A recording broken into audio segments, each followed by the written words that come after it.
Hello, this is Dawn O'Brien, and this is my technology final project. The first thing I'm going to talk about is the tech tool I taught, and that is Spheros.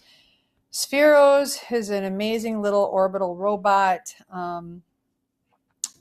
and comes with a whole world of applications and lessons and so forth. So I ended up as the instructional coach, or AAC as we're called. I trained all the third through sixth graders. I had them create accounts. I taught them how to drive a Sphero using the heading, speed, color, and direction. Taught them how to use the draw application that allows them to draw on a screen and then have the robot follow their drawing and change colors as they change colors within the drawing. And then we did some very simple beginnings of block coding. Spheros are part of a makerspace that we just rolled out to the school just a couple of weeks ago. I did start, because we had the Spheros a little ahead of that, I did start training classes ahead of the rollout of the makerspace in Spheros so that the kids were ready to hit the ground running when the makerspace was opened mid-March. So these classes have been ongoing with these kids. I wrote a grant, a $5,000 grant, and we got 20 Spheros, some accessories, and 10 tablets for the makerspace, so that was awesome. So again, we did a fourth grade Sphero lesson. Again, Sphero just offers all kinds of lessons that are very well developed, thought out, very easy to access and execute. This shows all the standards that were available connected to this lesson that we did. The lessons consider 21st century skills. There's a lot of collaboration, cooperation, problem solving. It's all there. We use the engineering design model, and that's embedded within these lessons. And obviously, we're trying to get to the point where we have students leaving sixth grade who are able to code.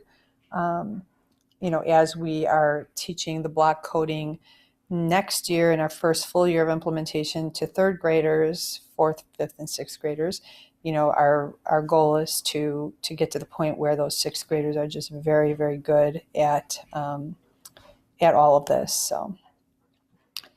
So the pros, highly engaging. The students are absolutely giddy when they get to use Spheros. You cannot contain them in the hallways. When they leave the makerspace after using Spheros, they're just absolutely so excited. The technology's there, the coding's there, 21st century and design models all there, as I spoke about. Setup and breakdown time is pretty daunting. The training takes a lot of time. We're lucky in our district because we do have digital learning coaches and AACs or instructional coaches like myself, so we can take on a little of that, but without that kind of help, it would be a little much for teachers. For our ELs, the 4 domains of language, the reading, writing, speaking, and listening are all there as they go through the engineering design model with these challenges and lessons. They are writing, they're rewriting, they're collecting data, they're talking the whole time. They just never stop talking when they're using these Spheros. They're not looking down at an iPad or a Chromebook. They are using the Chromebook while they're using the Sphero, but they are always engaging with their team, trying to improve upon their design and deciding what went right and what went wrong. So the speaking, listening, writing, and reading, all there. So next, tech tool with students.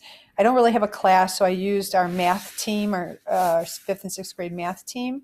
I do work with them on math practice because they are a competitive team. So I taught them about Kahoots. We used it for the purposes of practicing.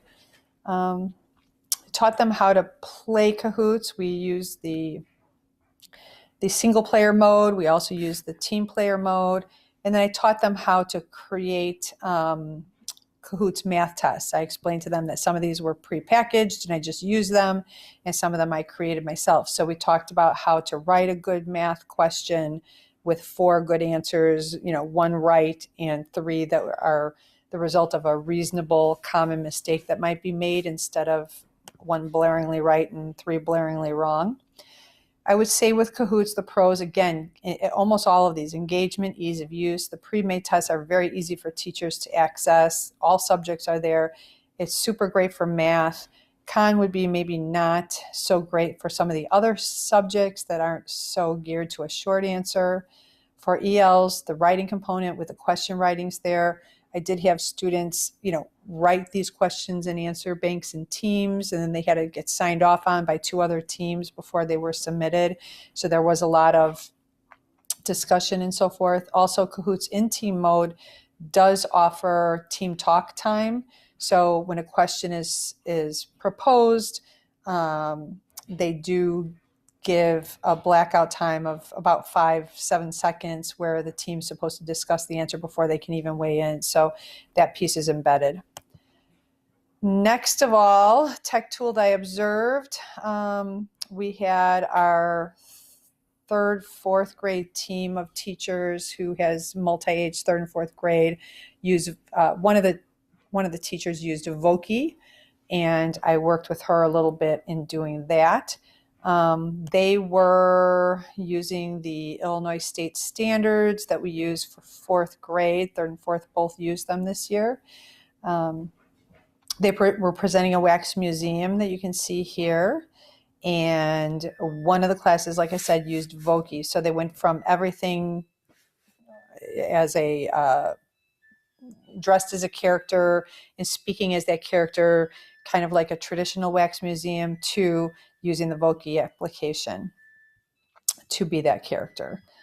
In terms of pros, again, engagement's high, ease of use is great. The kids, even the 3rd graders, were really able to start using this tool when I observed with very, very little instruction and support.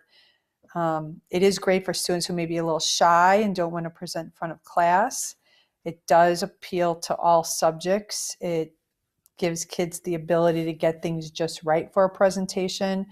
I think the only con would be that teachers need to be aware of the fact that students still need to build that capacity to do a face-to-face presentation. This is a fun and useful tool, but they do need also to learn to present in front of a crowd. That's a skill they need. Our ELs, the pre-writing for this type of an application of Voki is required. So that's there. The chance to re-record and improve before presenting and to self-reflect and to make changes and improve upon the work is invaluable for all students, but I mean, especially for our EL students. They can take a look at, what they want to improve upon. I had suggested to a couple of them as I was watching them do this, take a couple of notes, and then we worked on maybe a little different pronunciation or phrasing of a sentence. And again, it provides a little more anonymity that is especially important for our ELs sometimes as they struggle to be in front of a crowd knowing they're not going to sound like some of their classmates.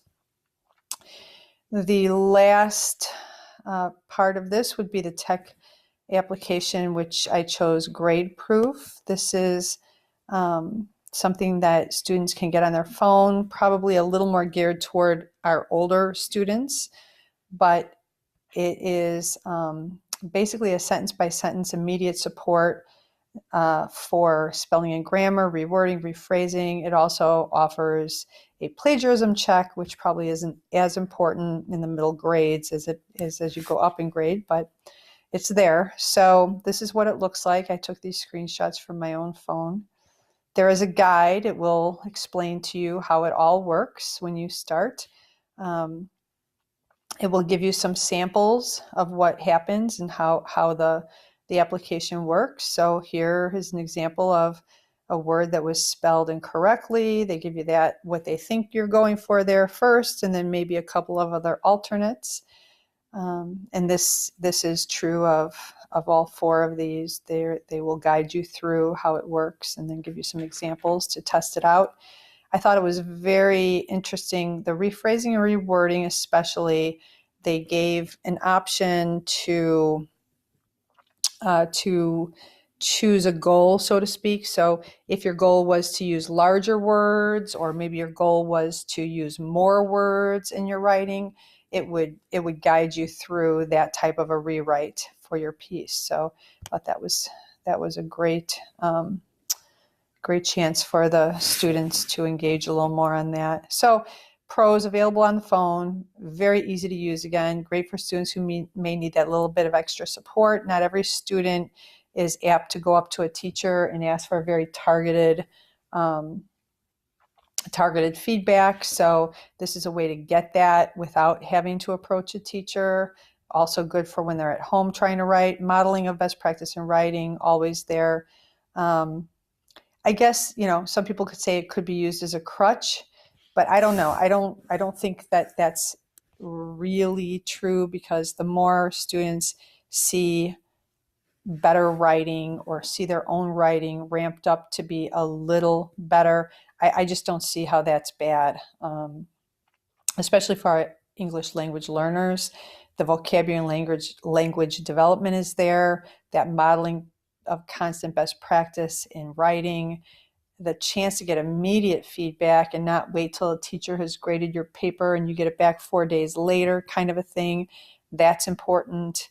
And again, just that it's easy for them to use. It's just a very supportive tool. So that is it for me. Those are the 4 areas and what I chose for each area. And thanks for watching.